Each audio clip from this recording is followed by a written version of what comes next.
Well, hello there, gamers. It's Jenna from blackmage.net, your chubby internet gamer girl reviewist. Anyways, today I'm going to be reviewing Onechanbara, the Bikini Samurai Squad video game for Xbox 360. Now, this game is absolutely infamous for its terrible reviews. In fact, I don't think anybody except OneUp.com actually liked this video game. I mean, IGN and GameSpot, their reviews were offensive at best. I mean, GameSpot, you can see sultry women in swimsuits for free on the internet, and IGN in particular, but really, if near-naked girls are what got you excited about Onechanbara, I'd like to introduce you to Google. It's free. I'm sorry, IGN and GameSpot, I have to disagree with you here. Looking up porn on Google image search is near impossible, and I know you're insinuating porn. You might say girls in bikinis, but we all know that you were talking about ladies with naked bits. It's nearly impossible. You want to see a sexy lady in a bikini, and you end up with a lady with a goat. And even then, when you do find the picture you want, you click on it, and 404 error, stop leeching, you jerk. Come on. And who said it's the same looking at sexy ladies in bikinis on the internet anyways? I mean, there's a reason that World of Warcraft came out with the Blood Elves. I mean, it's because people want to see sexy ladies in video games, and it's a lot more fun to look at something like this than a torrent. Or Bill. Bill's here.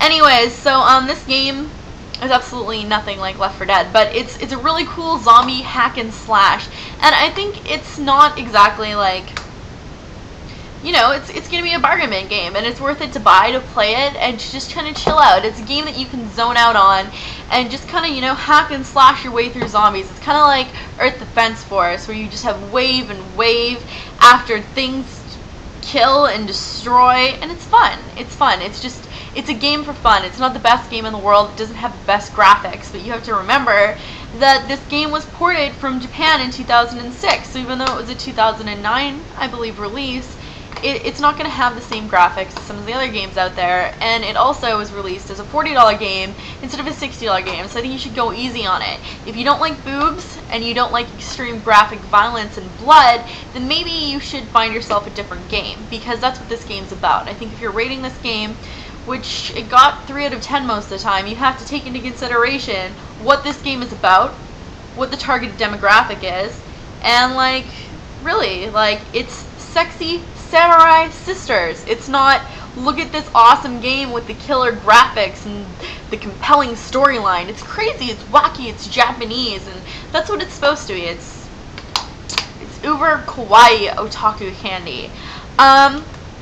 So if you're interested in the storyline, Aya and Saki's veins, they are pulsating with baneful blood, and, you know, it essentially means that they somehow carry the zombie curse, but, you know, they're able to deal with it, they're okay with it, and it makes it so they're super strong, and even in a little bikini and a feather boa, they can go out and fight the forces of darkness and evil and hell incarnate, and they are ready to do it in outfits that you select for them.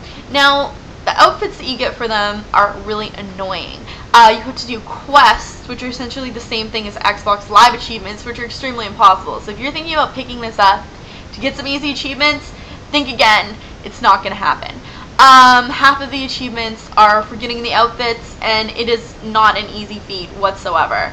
All the outfits are playable, so that's really cool. It's just the issue of getting them. Sometimes you have to beat a level 3 times to even get the achievement.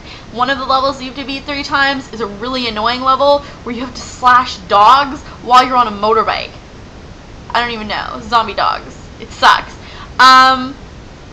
There is a sexy shower scene at the beginning, which I think is super hot. And, I don't know, this game is extremely Japanese. The music is awesome. It's repetitive, but it's very Final Fantasy X2, which I think is a very, very underrated game. It kind of sucks you have to go through on normal difficulty before you can get to hard, because normal isn't very challenging. And yeah, I definitely don't think the game is perfect. There are some camera issues which don't really bother you if you're playing the melee fighter with like either Aya or Saki, whatever her name is, it doesn't come into it like as a problem because you have your mini map in the upper right hand corner and you can manipulate your moves, which also manipulate the camera. You get more moves as time goes on, your skill level goes up. But when you're dealing with Anna, the character that comes into play later, you will find yourself wanting to shoot yourself in the face with her guns. Her guns are miserable, and unless you're targeting, you're gonna just shoot in any direction, which is extremely annoying when you cannot control the direction and the camera angles. It sucks. Overall, I enjoyed the game. I appreciate it for what it is. 6 out of 10.